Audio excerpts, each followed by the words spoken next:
प्यारे बच्चों नमस्कार। आज हम क्लास 10th फिजिक्स के इस वीडियो में एक 5 मार्क्स का क्वेश्चन डिस्कस करेंगे जो बोर्ड एग्जाम में पूछा जाता है। डिड्यूस द एक्सप्रेशन, ये जो क्वेश्चन हम डिस्कस करने जा रहे हैं ये 5 मार्क्स का है। Deduce the expression for the equivalent resistance of the parallel combination of 3 resistors R1, R2 and R3। ये इसका फर्स्ट पार्ट हो गया। एंड अब इसमें सेकंड पार्ट में है कंसीडर द फॉलोइंग सर्किट। ये सर्किट बहुत ध्यान से देखेंगे।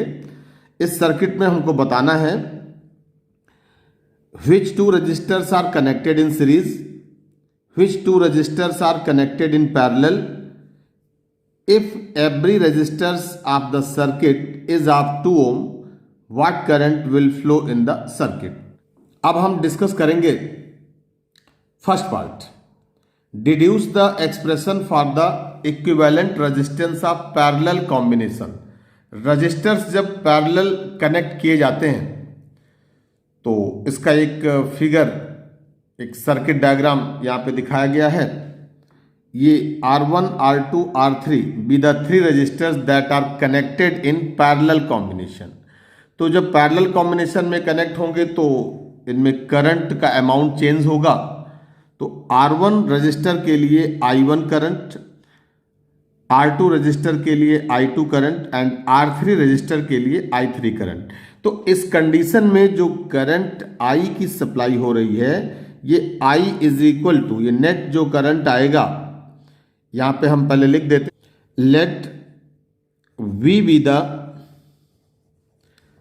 Applied potential difference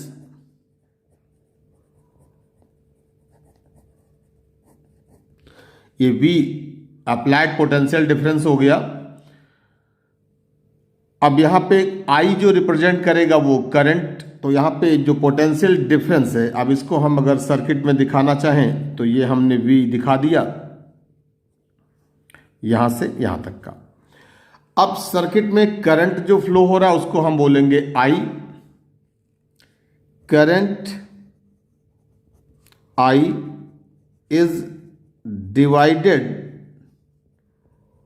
into 3 parts, I1, I2, I3 at point A। यहां इस पॉइंट A के साथ में ये डिवाइड हो रहा है। देन अब सर्किट में देख सकते हैं I is equal to I1 plus I2 plus I3 by ohm's law.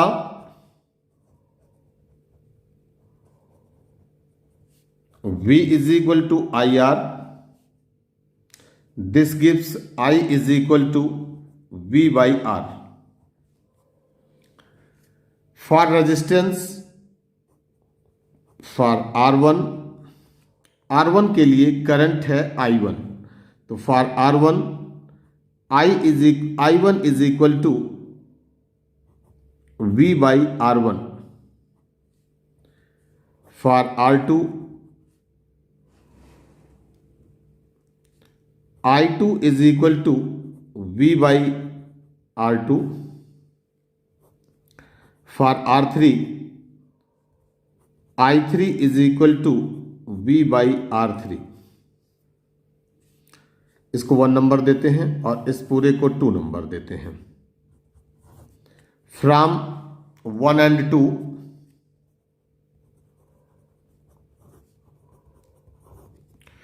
I की जो वैल्यू है वो रखेंगे V by R,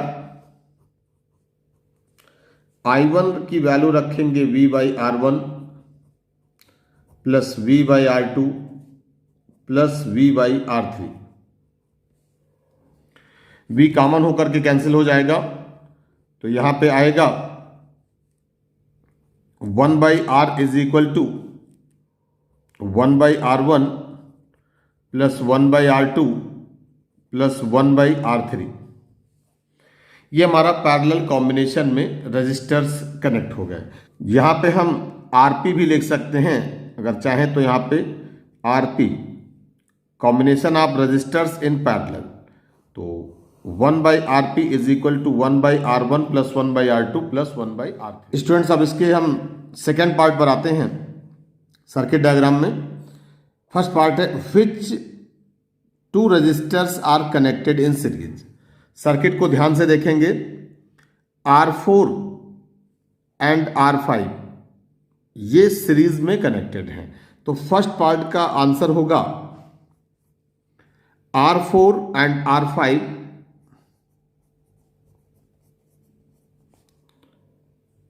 are connected in series. Second part, which two resistors are connected in parallel? Parallel में साफ साफ दिखाई दे रहा है यहां पर कि R2 and R3 are connected in parallel, तो R2 and R3 are connected in parallel। दो पार्ट इसके हो गए। अब थर्ड पार्ट में आते हैं, इक्विवेलेंट रजिस्टर। अब यहां पे हमको इस पार्ट में पूछ रहा है if every resistors of the circuit is of 2, मतलब कि ये भी 2 ओम, ये भी 2 ओम, सारे रजिस्टर्स का रेजिस्टेंस 2 ओम है, तो सबका रेजिस्टेंस इक्वल है। तो हम पहले इस सर्किट का नेट रेजिस्टेंस निकालते हैं। इस सर्किट का नेट रेजिस्टेंस जो निकालते हैं, नेट रेजिस्टेंस कैसे निकलेगा, तो नेट रेजिस्टेंस में हम पहले निकालेंगे R2 R3 का पैरेलल कॉम्बिनेशन। तो R2 R3 पैरेलल में है, ये हमने अभी जस्ट लिखा था, तो यहां पे हम इसको लिखेंगे since R2 and R3 are in parallel combination,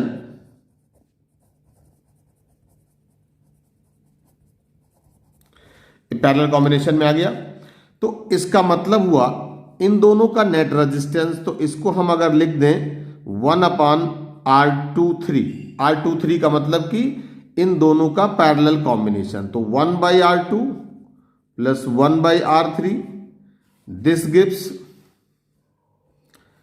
1/R23 is equal to 1/2 plus 1/2, this gives 1/R23 is equal to 1, this gives R23 is equal to 1 ohm। R2 and R3 इन दोनों का नेट रेजिस्टेंस कितना आ गया, 1 ओम आ गया। अब R4 R5 ये जो दिए गए हैं R4 R5 ये और इन दोनों का नेट रेजिस्टेंस R4 और R5 ये आएगा सीरीज कॉम्बिनेशन में। अब बात आती है कि R1 का क्या होगा। R1 ऐसी जगह पे प्लेस है, R1 रेजिस्टेंस, कि ये as a straight wire behave करेगा। यहां पे ये जो वायर आ रहा है ये एक जंपर वायर है, जंपर वायर। इसका रोल है, जैसे यहां से करंट पास हुआ इस रजिस्टर्स के थ्रू यहां तक आएगा, तो इससे ये करंट डायरेक्टली इस पॉइंट तक आ जाएगा, इसमें इस रजिस्टर का कोई रोल नहीं है। तो इस टाइप के वायर को हम बोलते हैं जंपर वायर, और इसलिए हम इस टाइप के कंपोनेंट को बोलेंगे शॉर्टेड कंपोनेंट।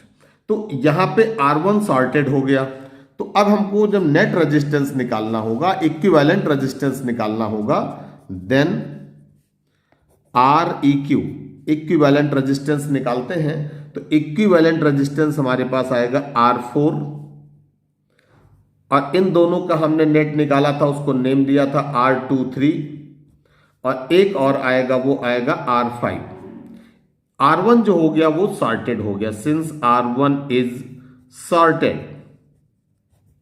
मैंने बता दिया कि ये जंपर वायर जैसा बिहेव करेगा, जंपर वायर है ही वो। तो R equivalent is equal to R4 है 2 ओम, R23 इसकी वैल्यू आई थी अभी ऊपर हमने निकाला था 1 ओम, और प्लस R5 की वैल्यू है 2 ओम, तो हमारे पास जो इक्विवेलेंट रेजिस्टेंस आया इज इक्वल टू 5 ओम। अब लास्ट पार्ट में हमको करना था पता, what current will flow in the circuit. Then अब हमको नेट रेजिस्टेंस तो पता ही चल गया है। Then from ohm's law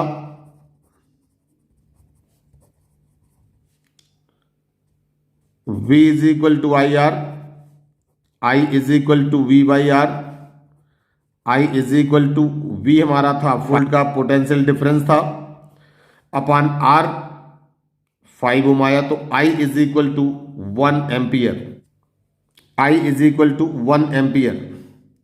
current जो सर्किट में फ्लो करेगा वो 1 एम्पियर का करंट फ्लो करेगा। वीडियो पॉज करके आप इसको नोट कर सकते हैं। और ये जितना मैंने इसमें सॉल्यूशन बताया कंप्लीट आप प्रैक्टिस कर लेंगे, ये 5 मार्क्स आपको दिलाएगा। Thank you so much.